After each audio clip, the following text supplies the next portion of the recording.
Shalom everybody. As I'm standing in front of a beautiful flag, I want to read something for you. I lift my eyes unto the hills, from where does my help comes from?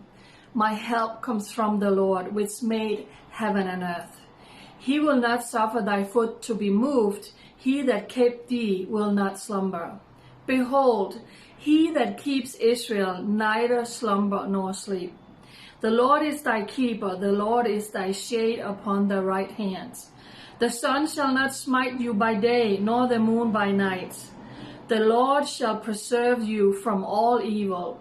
He shall preserve your soul.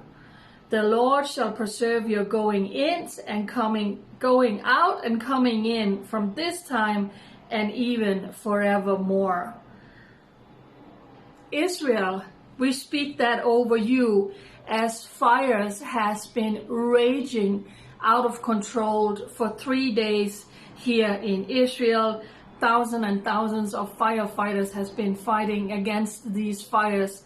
Let me show you something that really touched my heart. Can you see all of these firefighters just completely exhausted, laying down on the asphalt, laying down on the paved walk, just taking a break? We bless you. You are our heroes. 25 dunams of land has been burned down here in Israel from these fires that they know was man-made. When eventually these fires are completely extinguished, they are going to go starting investigation if this indeed was arson. We have seen it before, so I just wanted to say we honor these firefighters, we bless these firefighters.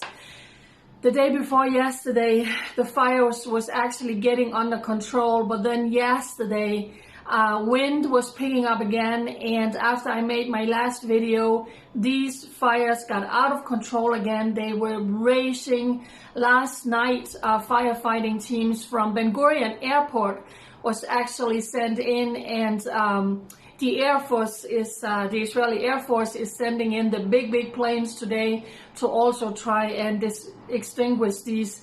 88 firefighting teams is going to be set in today to try and extinguish these fires. So I want to say thank you so much for praying for Israel. When I sent out that we were in this situation, that all of these fires were out of control, I asked all of you, please stand up, get active and pray for Israel. And I absolutely believe in the power of prayer. We serve a God, hearing God. We serve a God who answers prayers. So continue to pray that they will get all of these fires under control, and that there's not going to be any winds picking up again. So it's going to be out of control. Israel was actually out asking Cyprus, France, Italy, and other nations, Greece, for help to try and really extinguish this. So it has been massive. Maybe some of you know that in 2010, Mount Carmel up north was on fire, and 44 people was killed in those horrific fires. This is the biggest fire since 2010, but thank God, and I believe it also has to do with your prayers for Israel. Nobody has been injured, nobody has been killed this time around because you are praying. So continue to pray for Israel, continue to pray for all of these brave firefighters, the ones on the ground and the ones up in the plains who are actually putting their life on the line, trying to extinguish all of these fires here in Israel. It is very serious. So I honor all of you amazing people around the world who love Israel, stands with Israel, and get active in any way you possibly can in showing your support for Israel, and especially at this time. May God bless you so much. Bye.